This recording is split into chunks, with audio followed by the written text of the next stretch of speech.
like that. Thank you guys. It's very enthusiastic. I've been doing this shit 11 years. I've had a lot of weird intros, so it's nice to get a good one.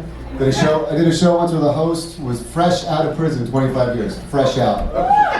Literally, exited the jumpsuit, grabbed the mic, just started doing jokes. And this is how he brought me up. He goes, all right, ladies and gentlemen, that's my time. Show this next comic some love, because he's the only white comic on the lineup. Give it up for Isak Allen. And in that moment I realized, there's not a lot of Asians in prison.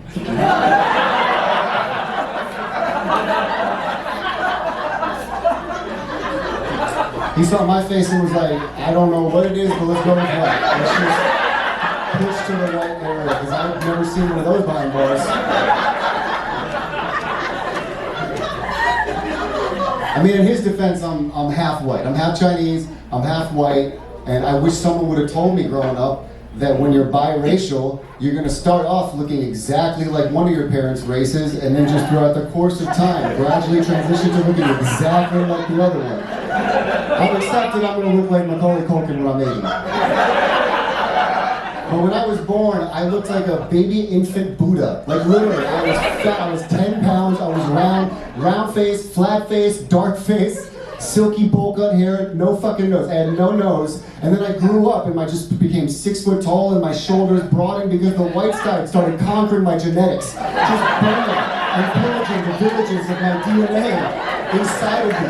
It literally untwisted the double helix of my DNA into railroad tracks. It made my Chinese like railroad tracks inside my body. That's how deep racism goes. On the genetic level, nucleotides and shit becoming racist. The conquering of inside, I didn't know that was gonna happen. Now I got this big Professor Snape ass nose. I might as well be up here in front of you guys like, would you all like to hear some jokes tonight?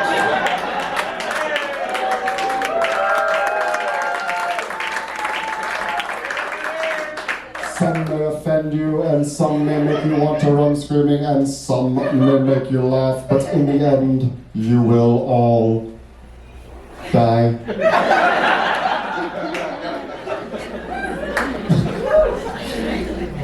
I grew up in Indianapolis, Indiana with this face though, so that's kind of weird. I feel like it gave me this unique cultural perspective because all that's out there is just black and white people, that was it. And there was just me, that was it, me and my mom, those were the two. And I feel like I got this cultural perspective like that none of you guys, I know things you guys don't know. I just know that for a fact. Like for example, there's only one instance it's a minority's fault when a white person is racist. Just one. And that is when a minority goes to a medium to communicate with a dead relative and the medium is white. Just think about it, they gotta be your dead relative, they gotta channel them, they gotta talk like them, they gotta, whatever the fuck, whatever fucking thing, whatever it is, they gotta be that. And every medium I've known is a white lady in a shawl. So it's kind of my fault if I go up to her and I'm like, does my grandfather have a message for me from beyond the grave? And she just grabs my wrist and goes, yes, I hear grandfather now. He does have a message for you. He's speaking through me. He says, oh, hello, grandson. Oh, you're very good. Eating lot of just some white lady. Oh, eating lot of noodle. I love you so much. Everything in afterlife very fun. And I'm just like, I met my white grandfather.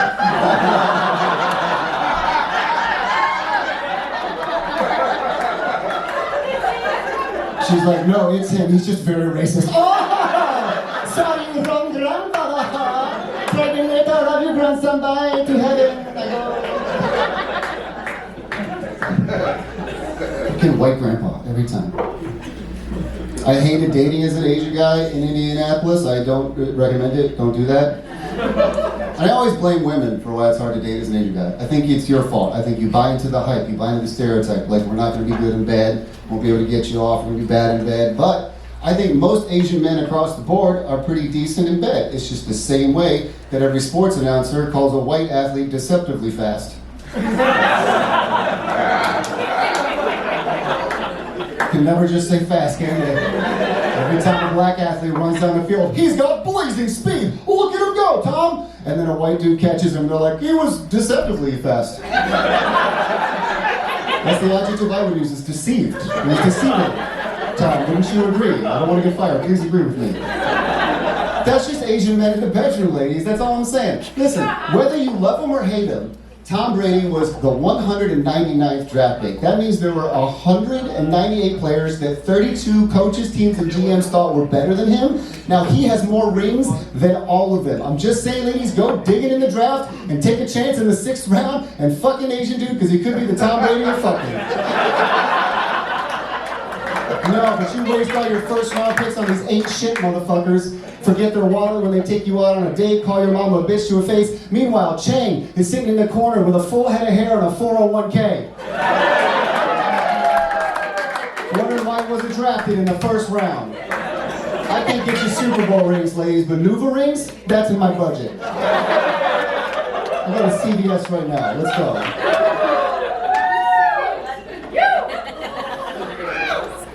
Also, Asian men know moves in the bedroom that other men of other ethnicities don't know. They're exclusive to us. You know, everyone's got a name for something, the rusty trombone, the dirty Sanchez, whatever. There's one exclusive to Asian men. I'll teach it to you now. You can take it home and try it on your spouse. It's where you wake up before her really early at dawn on a Sunday, and then you sneak attack from the back before she wakes up. It's called the Pearl Harbor.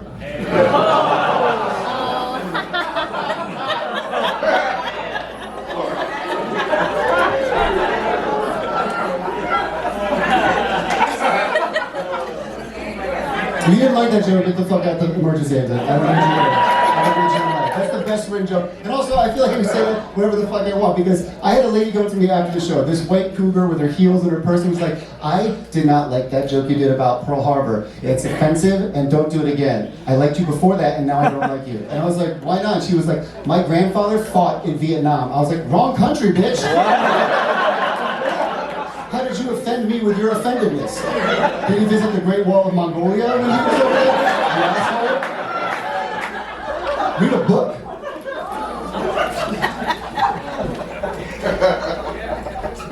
I'm divorced. Anybody else happy? Anybody else happy? Yeah, what's up?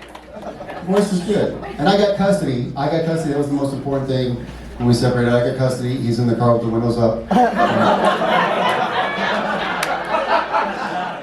No, he's at home. My girlfriend's watching him. He's a 100-pound American bulldog. I know. It's way better to get a dog from divorce than a kid. Way better.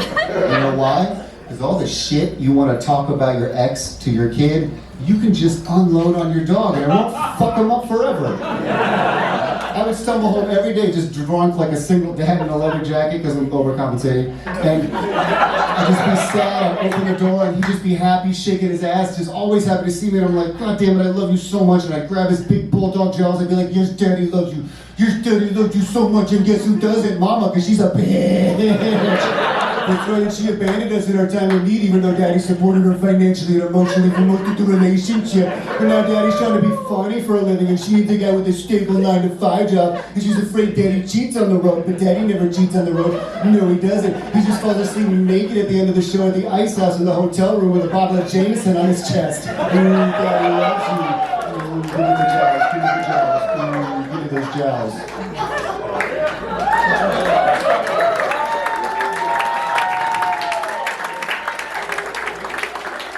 Say that to your 5-year-old, see what happens. He'll be in therapy at 6. Playing with a Tonka truck, like Daddy called Mommy loose, and that's why I kill rodents. Vroom. Vroom.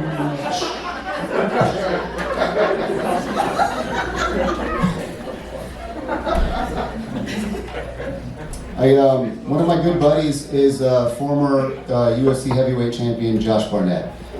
He's a champion. He fights mixed martial arts, was a world champion. And I asked him one day, I was like, hey, I have a really long torso. I have very short, stubby legs and arms. My wingspan is 5 inches less than my height. I have no reach. What martial art should I study? Like Muay Thai, wrestling, boxing? And he goes, probably something with weapons. He was like, your body's useless in a fight. You know they say don't bring a knife to a gunfight? You should bring a gun to all the fights. That's why I prefer duels over fist fights. Levels the playing field a little bit.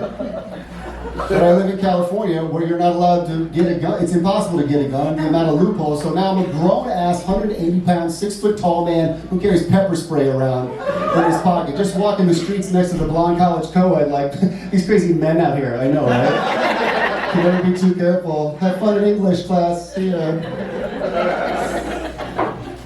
I'm not a fighter kind of guy though, that's just not what I am.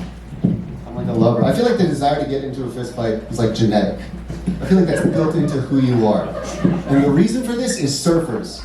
Yeah, the people laughing know that surfers are the most violent people on the planet. The people that you all think are like, what's up, dude? Taco Tuesdays and racism. Those people beat the shit out of each other every day. Because there's an etiquette to surfing. And if someone takes your wave, you're allowed to haul off and punch them in the face, and everyone's like, you deserve that shit. And I didn't know this until I was touring with my bass player, who was a semi-pro surfer, and he was like, yeah, dude, I was just like riding this wave, and some dude took my wave, knocked me off my board, so I get back on the board, and I'm like, yo, fuck you, dude. He was like, fuck me, fuck you. And he was like, oh, you want to take this to the shore? He was like, let's fucking do this. They're literally sitting side by side, just swimming, talking shit all the way back. Who stays mad for that leisurely 5 minutes? Oh, I can't even with you right now. Oh, I'm gonna kick your fucking ass, dude, when we get back. And then they got to the shore and kicked the shit out of each other for another 15 minutes. And my bass player was like, yeah, I just kept kicking him. That's why I was winning. I kept kicking him. And he couldn't block the kicks. I just was kicking. And then I was like, yeah, that's because you guys were both like, had tired arms. You couldn't use your arms. You were just both river dance fighting. Mess you up, dude. And now I have to tour with this guy. I gotta fly with this guy and use that commitment to fighting that's inside of him. I don't want to be at one end of the TSA and he's got some beef with some guy on the other side. I'm like, you want to go, bitch? You want to go? Let's do this. It's going down today. You have no fucking idea what. Thank you. You have no fucking idea. Yeah, Game 13, asshole. Game 13. I'll fucking see you there, dude. I will wipe the tarmac with your fucking ass. Yeah, dude, bring your kid. I want him to watch. I want him to see what a bitch you are. You are right there. Guys, my name is Isaac Allen. Thank you very much.